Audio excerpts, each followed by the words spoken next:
नमस्कार दोस्तों, मैं आपका अपने एडवोकेट पंकज सिंह जिला गाजियाबाद से। दोस्तों, जैसा कि आप सभी को पता ही है कि हम लोग चौधरी लीगल सर्विसेज के नाम से एक चैनल चलाते हैं और हम आपको ज़्यादा से ज़्यादा कानूनी जानकारी आप तक पहुंचाना चाहते हैं ताकि आप कानूनी जानकारी से अनभिज्ञ न रहें, अनजान न रहें, अज्ञान न रहें। तो उसके छोटे छोटे रूप हम आपको बताते रहते हैं। तो आज उसी कड़ी में लेकर आया हूँ भारतीय दंड संहिता का जो परिभाषा है, प्रस्तावना है, उसके बारे में कि भारतीय दंड संहिता की प्रस्तावना क्या है। भारतीय दंड संहिता 1860, इंडियन पिनल कोड 8060, 1860 का अधिनियम संख्यांक 45, ये 6 अक्टूबर 1860 से लागू हुआ था। उद्देश्य इसकी प्रस्तावना है, अध्याय 1 में आती है। इसकी उद्देशिका है, भारत के लिए एक साधारण दंड संहिता का उपबंध करना समीचीन है, अतः यह निम्नलिखित रूप में अधिनियमित किया जाता है।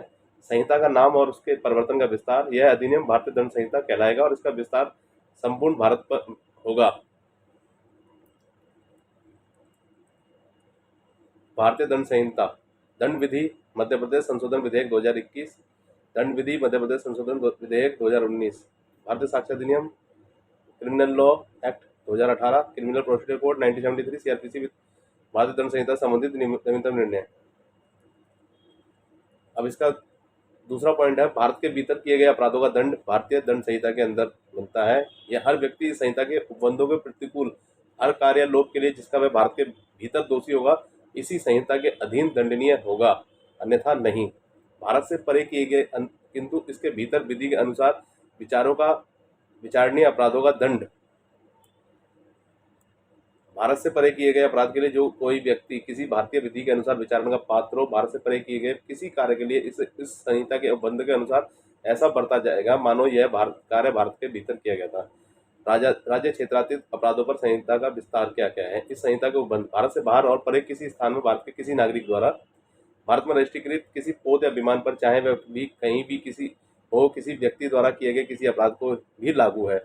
भारत में स्थित कंप्यूटर संस्थान को लक्ष्य करके भारत के और बाहर और परे किसी स्थान में अपराध कारित करने वाले किसी व्यक्ति के द्वारा किए गए किसी भी अपराध को लागू होगा। स्पष्टीकरण, इस धारा में क्या अपराध शब्द के अंतर्गत भारत से बाहर किया गया ऐसा हर कार्य आता है जो यदि भारत में किया जाता तो इस संहिता के अधीन दंडनीय होता।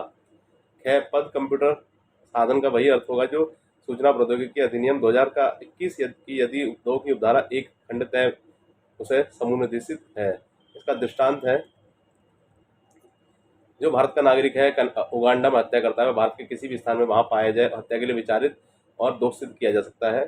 कुछ विधियों पर इस अधिनियम द्वारा प्रभाव न डाला जाना। इस अधिनियम में की कोई बात भारत सरकार की सेवा के ऑफिसरों, सैनिकों, नौसैनिकों या वायुसैनिकों द्वारा विद्रोह और अभितेजन को दंडित करने वाली किसी अधिनियम के उपबंधों या किसी विशेष या स्थानीय विधि के उपबंधों पर प्रभाव नहीं डालेगी। साधारण स्पष्टीकरण है, जनरल एक्सप्लेनेशन है इसका। संहिता में की परिभाषा को अपवादों का अध्याधीन समझा जाना। इस संहिता में सर्वत्र अपराध की हर परिभाषा, हर दंड उपबंध और हर ऐसी परिभाषा या दंड उपबंध का हर दृष्टांत साधारण अपवाद शीर्षक वाले अध्याय में अंतर्विष्ट अपवादों का अधीन समझा जाएगा, चाहे उन अपवादों की ऐसी परिभाषा, दंड, उपबंध या दृष्टांत में दोहराया ना गया हो। दृष्टांत, इस संहिता की वे धाराएं जिनमें अपराधों की परिभाषा अंतर्विष्ट है, यह अभिव्यक्त नहीं करती कि 7 वर्ष से कम आयु का शिशु ऐसे अपराध नहीं कर सकता, किंतु परिभाषाएं उस साधारण अपराध के अधीन समझी जाती है जिसमें यह उपबंधित हो कोई बात जो 7 वर्ष से कम आयु के शिशु द्वारा की जाती है, अपराध नहीं है। क्या एक पुलिस ऑफिसर वारंट के बिना या को जिसने हत्या किया पकड़ लेता है? यहाँ कैश सदोष परिरोध के अपराध का दोषी मत नहीं है, क्योंकि वह यह को पकड़ने के लिए विधि द्वारा आबद्ध था और इसलिए यह मामला उस साधारण अपराध के अंतर्गत आ जाता है जिसमें वह उपबंधित है कि कोई बात अपराध नहीं है जो किसी ऐसे व्यक्ति द्वारा की जाए जिसे करने के लिए विधि द्वारा आबद्ध हो।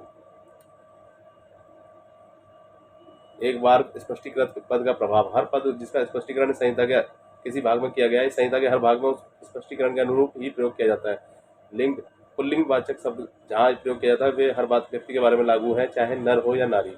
वचन, जब तक कि संदर्भ से प्रतिकूल प्रतीत न हो, एक वचन द्योतक शब्द के अंतर्गत बहुवचन आता है और बहुवचन द्योतक शब्दों के अंतर्गत एक वचन आता है। पुरुष, स्त्री, पुरुष शब्द किसी भी आयु के मानव नर का द्योतक है, स्त्री शब्द किसी भी आयु की मानव नारी का द्योतक है। व्यक्ति, कोई भी कंपनी या संगम या व्यक्ति निकाय, चाहे वह निगमित हो या नहीं, व्यक्ति शब्द के अंतर्गत आता है।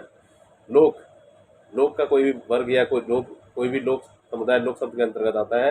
कीन, विधि अनुकूलन आदेश 1950 द्वारा निर्देशित है। सरकार का सेवक सरकार का सेवक शब्द के सरकार के प्राधिकार के द्वारा या अधीन भारत के भीतर उस रूप में बने रहने दिए गए, नियुक्त किए गए या नियोजित किए गए किसी भी ऑफिसर या सेवक के द्योतक हैं। ब्रिटिश इंडिया की परिभाषा। विधि अनुकूलन आदेश 1937 द्वारा निर्देशित भारत सरकार।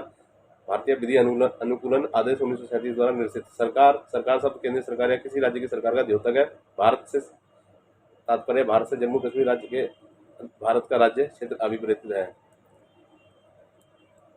तो दोस्तों, ये उसकी प्रस्तावना जो थी उसका कुछ सूक्ष्म रूप आपको मैंने बताया, क्योंकि ये तो बहुत बड़ी है और अगर इसको मैं पढ़ूंगा तो आप शायद ये वीडियो बहुत लंबी हो जाएगी, इसलिए मैंने आपको शुरुआती बता दिया है, जिससे कि आपको थोड़ा सा समझ आ जाए कि इसका जो प्रस्तावना है वो कैसी है। इसकी प्रस्तावना बहुत बड़ी है, उसको पढ़ने में बहुत दिन लग जाएंगे, कई महीने कई साल, क्योंकि ये पूरा एक एक पॉइंट पे एक एक पुस्तक है इसकी।